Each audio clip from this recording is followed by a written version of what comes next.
ഇവരുടെ ജീവിതത്തിൽ ഒരു സന്തോഷവുമില്ല. వారి జీవితంలో సంతోషం లేదు. ഇവർ കഠിനമായിട്ട് അധ്വാനിക്കണം, వీరు కష్టపడి పని చేయాలి, എന്നാൽ അതിനനുസരിച്ച് ശമ്പളം കൊടുക്കത്തില്ല. అయినా కూడా దానికి కష్టానికి తగిన ప్రతిఫలంగా వారు జీతం ఇచ్చేవారు కాదు. കഷ്ടപ്പെട്ട് ജീവിക്കുന്ന ഈ ജനത്തിന് അവരുടെ ഇഷ്ടത്തിനൊന്നും ചെയ്യാൻ അവർ അനുവദിക്കുകയില്ല. కష్టపడి బ్రతుకుతున్న ఈ ప్రజలకి వాళ్ళ ఇష్ట ప్రకారం ఏ పని కూడా చేయడానికి వీల్లేదు. ഒരു ഭയങ്കരമായ അടിമത്വത്തിന്റെ ജീവിതം, భయంకరమైన బానిస బ్రతుకు బ్రతికేవారు. ഇവര് തീരുമാനിക്കുന്നത് ഇവരുടെ ജീവിതത്തിൽ നടക്കത്തില്ല. వీళ్ళు అనుకున్నది వీరి జీవితంలో జరగడానికి వీల్లేదు. ഒരു ഘട്ടത്തിൽ ഈ പുറപ്പാട് പുസ്തകം നമ്മൾ വായിക്കുമ്പോൾ ఈ నిర్గమకాండం మొత్తం మనం చదువుకున్నప్పుడు ഒരു പ്രത്യേക സാഹചര്യം വന്നപ്പോൾ, ఒక ప్రత్యేకమైన విషయం ఏదైనా వచ్చినప్పుడు ഇവർക്ക് ജനിക്കുന്ന കുഞ്ഞുങ്ങളെ പോലും వారు పుట్టిన పిల్లలతో కూడా വളർത്താനുള്ള അവകാശം നിഷേധിക്കപ്പെട്ടു. వారు పెంచడానికి కూడా వాళ్ళు ఆటంకపరిచేవాళ్ళు. പെൺകുഞ്ഞ് ജനിച്ചാൽ വളർത്താൻ കുഴപ്പമില്ല, ఆడబిడ్డలు పుడితే పెంచుకోవచ్చు, ఇబ్బంది లేదు. പെൺകുഞ്ഞുങ്ങൾ ജനിച്ചാൽ വളർത്താൻ കുഴപ്പമില്ല. ఆడపిల్లలు కనుక పుడితే పెంచొచ్చు, ఇబ్బంది లేదు.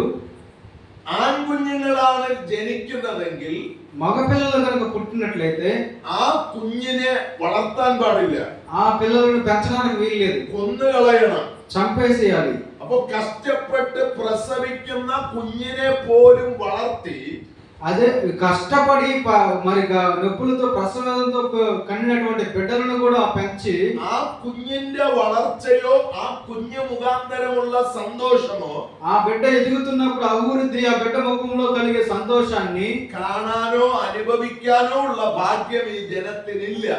ఆ ప్రజలకి ఆ సంతోషాన్ని, ఆ బిడ్డ ఎదిగేటువంటి ഇങ്ങനെ വർഷങ്ങൾ అవకాశం లేదు. ఇలా అనేక సంవత్సరాలు గడిచిపోయినాయి. അവിടെ നമ്മൾ വായിച്ചു 430 വർഷം ഇങ്ങനെ കടന്നുപോയി. ఈ విధంగా వీరు బానిస బ్రతుకులో ఉండి 430 సంవత్సరాలు అయింది. ഈ ജനത്തിന്റെ ജീവിതം സങ്കടമുള്ള ജീവിതമായിരുന്നു. ఈ ప్రజల యొక్క జీవితము చాలా నిరాశతో కూడిన జీవితమైంది. ഞെരുക്കമുള്ള ജീവിതമായിരുന്നു. ఇబ్బంది కలిగిన జీవితమైంది. മുരടിച്ച ജീവിതമായിരുന്നു.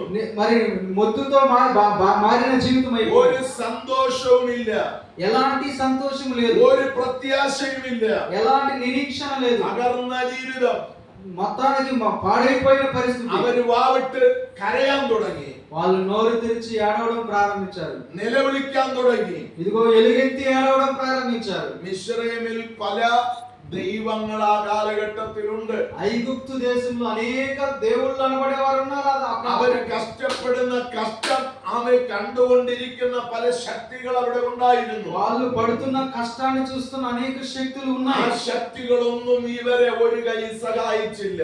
ఆ శక్తులు ఏవి కూడా వీరికి సహాయం చేయలేదు. അങ്ങനെ ഇരിക്കുമ്പോൾ ജീവനുള്ള ദൈവം, అలా ఉన్నప్పుడు సజీవుడైన ఈ ప్రభువు മോശെ എന്ന ദൈവദാസന് പ്രത്യക്ഷനായി. మోషే అనే నాయకునికి ప్రత్యక్షమయ్యాడు. ആ മോശയെ നോക്കി ദൈവം പറഞ്ഞു, ఆ మోషేను చూసి దేవుడు అన్నాడు, അല്ലയോ മോശെ, ఓ మోషే, മിസ്രയീമിലായിരിക്കുന്ന എന്റെ ജനത്തിന്റെ ఐగుప్తులో ఉన్న ఈ నా ప్రజలను കഷ്ട